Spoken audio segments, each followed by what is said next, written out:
네, 안녕하세요. 조피디입니다. 이번 시간에는 프리미어 프로 세팅에 대해서 한번 해보도록 하겠습니다. 좀 중요시 봐야 될 거는 그거예요. 폴더링과 네이밍입니다. 이제 폴더링이라고 하는 것은 각각의 폴더에 맞게 어떤 파일을 넣고 어떤 폴더를 생성할지 이제 그런 것들이고요. 네이밍은 이제 그 파일별로 그 이름을 어떻게 할지랑 시퀀스 이름들을 어떻게 하는지 제가 하는 방식에 대해서 말씀을 드려보겠습니다. 이게 처음엔 귀찮아도 나중 되면은 이렇게 안 하면 오히려 불편해집니다. 요것들을 참고해서 좀 몸에 익혀두시면은 작업하는데 더 속도가 빨라지실 거다. 자, 요 폴더는 이제 제가 지금 해놓는 폴더 방식이고요. 이미지, 여기에는 이제 이미지들이 들어갑니다. 작업에 필요한 뭐 이미지나 캡처 이미지들이 들어가고요. 비디오는 여행 가면은 여행 영상, 일상이면 일상 영상, 그 다음에 내가 뭐 인터뷰를 하면 인터뷰 영상들이 들어가는 원본 파일만 저장되는 비디오 폴더입니다. 이렇게 되면은 제가 오늘 녹음한 영상 강의 목차가 쭉 이렇게 있죠. 이렇게 해놓습니다. 오늘 같이 이제 영상 강의를 찍는다 하면은 파일명을 이렇게 구분을 해두면 좋죠. 목차 1에 2다. 그러면은 이 파일에는 이런 내용이 들어있을 것이다 라고 이제 이게 미리 인지가 되니까 찾는데도 더 수월할 것이고요.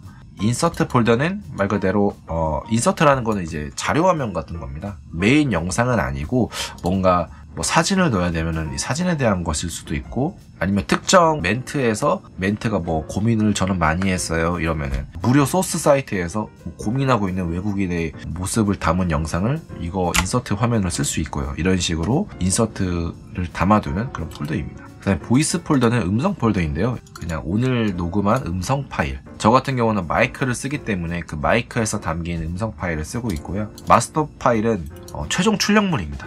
최종 출력물이고 뭐 가편이든 종편이든 상관없이 출력을 하는 파일들은 다 마스터 파일에, 그래서 마스터 파일에 넣고, 썸네일도 전에 했던 거를 보면은 이런 식으로 최종 썸네일, 예전에는 막 진짜 몇 개씩 했는데 그냥 요즘에는 그냥 한 번으로 좋게 해요. 정말 수정해야 한다면 썸네일 2개까지는 만들어 놓는데 보통은 그냥 한 번에 끝내, 이 한 번을 위한 고민을 많이 하고 보통 최종은 썸네일 하나로 끝냅니다. 하고 자료 파일들은 문서 파일들, 여기에 필요한 뭐 문서라든지 PDF 파일이 있으면은 그 자료 파일을 넣어두기도 하고요.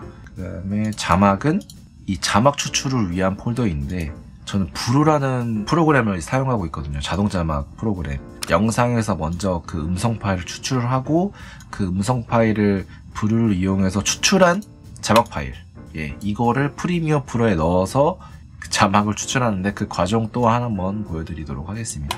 이거는 원고인데, 그래서 자막을 추출을 하면은 이렇게 텍스트 파일로도 이렇게 할 수 있거든요.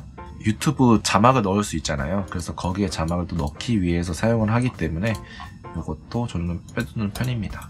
이 하나의 컨텐츠를 만들기 위한 이 폴더는 애프터 이펙트까지 하면은 10개가 된다고 보시면 됩니다. 그래서 요거는 저는 항상 이런 식으로 촬영을 할 때마다 이렇게 구분을 지어서 해놓고요. 한 폴더에서 그냥 다 때려 박는 거는 이거는 절대 저는 지양하는 방식이기 때문에 새로운 폴더를 만들어서 그날 촬영 일자 하고 그 내용, 영상 단위 테스트 이런 식으로 만들어서 해놓는 거를 무조건 저는 습관에 익히시길 바라겠고, 이 폴더 링이라는 폴더를 만들어서 그냥 이거를 복사해서 붙여넣기, 그 다음에 전에 했던 거 가져오기, 이 2개 파일, 그 다음에 이거 이름 바꾸기, 이렇게 이름 바꿔주고 썸네일 바꿔주고, 그러면 이제 세팅이 된 거예요, 하기 전에. 그래서 이런 식으로 세팅을, 자막도 이렇게 바꿔주고,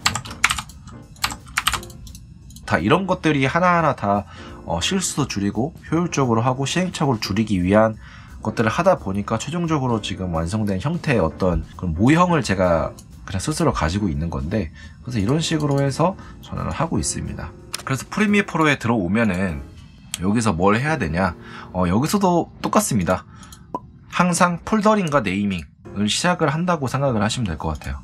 시퀀스라는 걸 만들어 줘야 되는데 이 시퀀스가 있어야지 작업을 할 수가 있습니다. 그래서 이 시퀀스를 생성을 해야 작업을 할 수 있다, 이거를 인지를 외우셔야 됩니다. 그래서 시퀀스를 만들 때는 여기서 시퀀스라고 돼 있는 부분을 눌러주시면 됩니다. 여기서 시퀀스, 그럼 이렇게 뜰 거예요. 뭔가 좀 복잡해 보이는데 그냥 세팅 값은 똑같이 해주시면 됩니다. 저도 막 이걸 다 알지 못해서 여기 보면은 DSLR이라고 있을 거예요. 디지털 SLR 있죠. 여기서 1080p에서 DSLR 1080p 30 요걸로 세팅해 보도록 하겠습니다. 요거를 클릭해 주시고 시퀀스 네임은 오늘 일자, 네이밍 중요하다고 했죠. 오늘 일자 적어주고 거기에 대한 제목 리스트 1이라는 시퀀스를 만들어 주면은 생겼죠. 이렇게. 그래서 이 시퀀스 세팅을 또 바꿔줄 수 있기 때문에 보면은 이렇게 나와 있어요. DSLR 뭐 29프레임. 이 프레임에 대해서는 제가 말씀은 아직 안 드릴게요. 그냥 보통은 이제 찍으면 이렇게 될 거예요. 29.97로 29.97 돼 있고 이런 거 다 건드실 필요 없고 29. 디스플레이 포맷을 논 드랍 프레임으로 바꿔주시면 됩니다. 이걸로 논 드랍 프레임. 다른 건 안 건드려 주셔도 됩니다. 비디오 프리뷰스는 여기에 나오는 그 비디오 사이즈를 나타내 주는 건데 이것도 그냥 1920에 1080으로 해주시면 됩니다. 이게 이제 풀 HD 사이즈거든요. 그럼 이제 4K 영상으로 찍으시는 분들이 있어요. 그래서 4K 영상을 찍으시는 분들은 이거를 이제 자기 컴퓨터가 고사양이다 하면은 그 4K 해상도에 맞는 4K나 UHD의 해상도에 맞는 거를 세팅을 해서 이걸 맞춰주시면 되고, 비디오 프리뷰는 이게 실제로 출력되는, 그러니까 마스터를 했을 때 인코딩 되는 값은 아니기 때문에 이거는 그냥 사양을 위해서라도 또 쾌적한 작업 환경을 위해서 FHD로 맞춰주시면 됩니다. 1920에 가로 1080으로 해주시면 됩니다. 영상 해상도 확인하는 방법은 속성에 들어가 보면 속성에서 자세히 눌러보시면 여기 나와 있거든요. 프레임 너비, 가로, 그다음에 높이 3840에 세로 2160 불러올 거예요. 더블 클릭하면은 이게 아까 했던 그 소스 패널이 이거를 미리 볼 수 있는 거예요. 이렇게 미리 어떤 파일이었나 이렇게 볼 수 있는 건데, 이건 제 고프로로 4K로 찍은 거거든요. 요걸 이제 끌어올 거예요. 이렇게. 그럼 달라요. 이게 떠요. 이게 뭐냐, 시퀀스랑 영상 파일이 그 셋 값이 다른데, 해상도가 다르고 프레임이 다른데 그대로 불러올 거냐, 아니면 시퀀스를 바꿔버릴 거냐. 이 시퀀스를 유지하는 걸로 갑니다. 그럼 어떻게 되냐, 다르죠. 왜? 영상은 4K인데 지금 저희가 하는 이 작업대는 FHD잖아요. 그러니까 실제로 소스, 이 원본 소스는 4K로 보여주거든요. 근데 실제로 작업 환경은 이렇게 된단 말이죠. 이렇게. 그럼 이럴 때는 어떻게 해야 되냐, 이 영상의 오른쪽을 클릭하면은 스케일 투 프레임 사이즈라는 게 있어요. 이 영상을 사이즈를 다시 맞춰주겠다, 원본 사이즈로 보여주겠다 누르면 이게 원본 4K 사이즈로 보여집니다. 근데 만약에 내가 4K만 찍는 사람이라면은 이 시퀀스를 애초에 세팅 시퀀스를 애초에 4K 사이즈로 만들면은 이런 문구가 아까 옮겼을 때 이런 문구가 뜨지 않고 그냥 바로 4K 사이즈로 볼 수 있거든요. 보통 사람들이나 저희는 그냥 1920에 1080으로 찍는다. 저 핸드폰으로도 1920, 1080으로 찍거든요. 굳이 4K는 잘 안 찍습니다. 폴더 뉴 빈을 하나 생성을 해서 시퀀스라는 폴더를 만들어 주세요. 시퀀스. 그럼 이 시퀀스 안에 이 시퀀스를 넣어줍니다. 이렇게.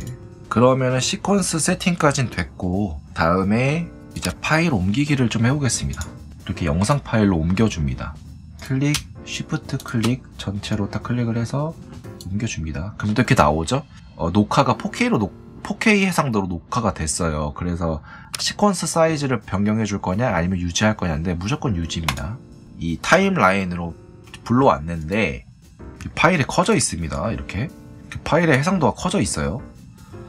스케일 투 프레임 사이즈를 해주면은 간혹 가다가 이제 옮겼는데 음성 파일이 안 나온다, 아니면 혹은 또 비디오가 검맣게 나온다 라고 하시는 분들이 있어요. 이게 왜 그러냐면은 이 A1하고 V1이 있거든요.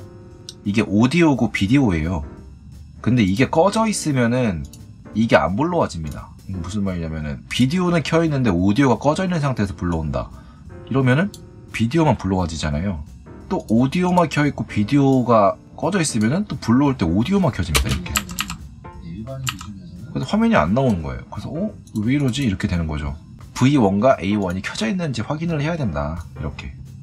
그럼 이제 불러올 때 같이 불러와집니다. 이렇게 비디오와 오디오가 이렇게 A1에 A1 그리고 A1에 A2, A3 그리고 V1, V2, V3로 이동을 할 수가 있는데 이게 왜 이렇게 돼 있냐면은 포토샵의 레이어 같은 개념이에요. 층층이 쌓인다는 거죠. 이렇게 V1, V2, V3. 그럼 V2가 이렇게 위에 쌓여 있으면은 V1 영상은 볼 수가 없습니다. 이렇게 보는 거죠. V1이 지금 뒤에 있어서 안 보이죠? V2만 보이잖아요. 그냥 보여드릴게요. 밑에는 오늘 영상 강의가 있고 위에는 전에 찍었던 파일을 올려놓으니까 이게 안 보인단 말이에요. 근데 동시에 소리가 나옵니다. 간단하게 세팅하는 익숙하고 편한 것을 오늘 강의한 거랑 전에 찍었던 거랑 오디오가 같이 나오죠? 상황이 되니까 그러니까 여기서 인디케이터가 지나가는 부분들은 다 영상도 다 나오고 소리도 다 나오는 거예요. 여기 이펙트 컨트롤이 스케일, 사이즈가 지금 100이잖아요. 100%를 나타내는 거예요. 그래서 이걸 50%로 줄인다. 50%가 줄어들었잖아요. 보면 뒤에가 영상 강의가 뒤에 깔려 있고 위에 그 영상 파일이 이렇게 있는 거예요. 그래서 영상 파일을 이렇게 모션을 잡아서 움직여주면은 이렇게 잡아줍니다. 이거 어디서 많이 보지 않았어요? 이걸 더 줄여서 25다. 이걸 여기다 놔요. 그러면 유튜브에서 보던 그 영상 강의나 게임 리뷰어들이 하는 거, 롤 하시는 분들, 이 뒤에 화면이 게임 화면이고 위에는 캠 화면, 이런 식으로 동시 녹화해가지고 이렇게 꾸밀 수가 있다는 거죠. 네, 그래서 이 쌓아놨을 때 이 레이어에 대한 개념을 아셔야 된다. 그러면 여기 밑에 있는 영상은 어떻게 하냐? 음성을 끄고 싶은데 뮤트를 하시면 됩니다.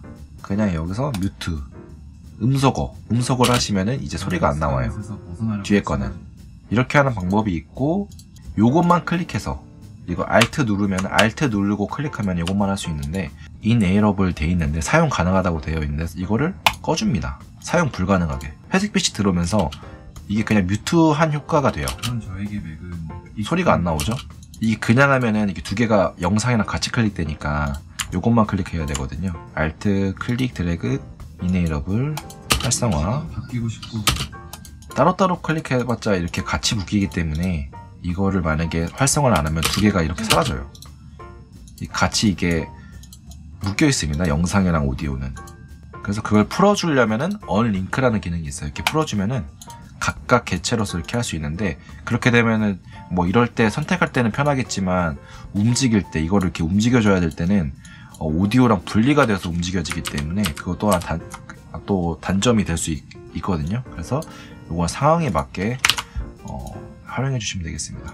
그 중요한 거는 이 워크 에어리아, 실제 작업했을 때 워크 에어리어를 항상 수정해 주시면서 내가 이게 어디 있나 확인을 해 주셔야지 끝에 최종 출력할 때 러닝타임이 내가 목표로 한 러닝타임으로 가고 있냐, 이것도 확인을 하면서 작업을 할 수 있기 때문에 어떻게 보면 페이스 조절하는데 좋다고 할 수 있습니다. 근데 간혹 워크 에어리어가 안 보이시는 분들이 있어요. 그건 워크 에어리어가 없는 게 아니라 숨겨져 있는 거거든요.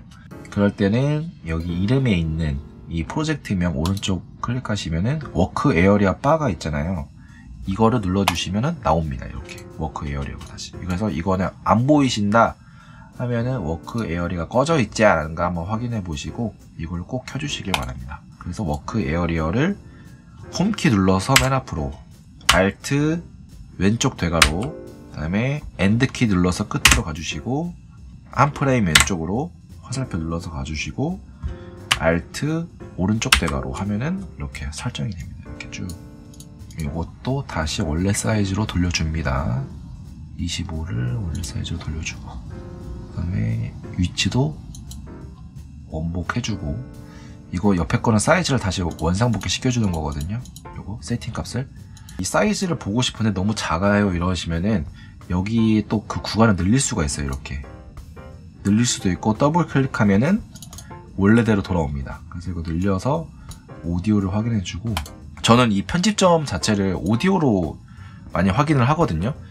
요 앞에 부분은 다 필요 없는 거겠구나 이렇게 생각을 합니다. 그리고 이렇게 날려버리는데, 요거는 이제 편집하기 들어갈 때 전체적으로 뭐 편집점을 어떻게 잡는지, 컷 편집은 어떻게 하는지, 뭐 구성은 어떻게 하는지 이런 부분에 대해서 한번 말씀을 드려볼게요.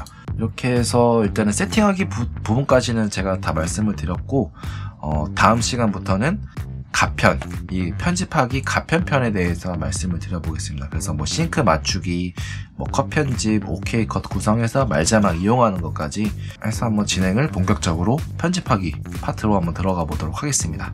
오늘 고생하셨고요. 다음 시간에 뵙겠습니다. 감사합니다.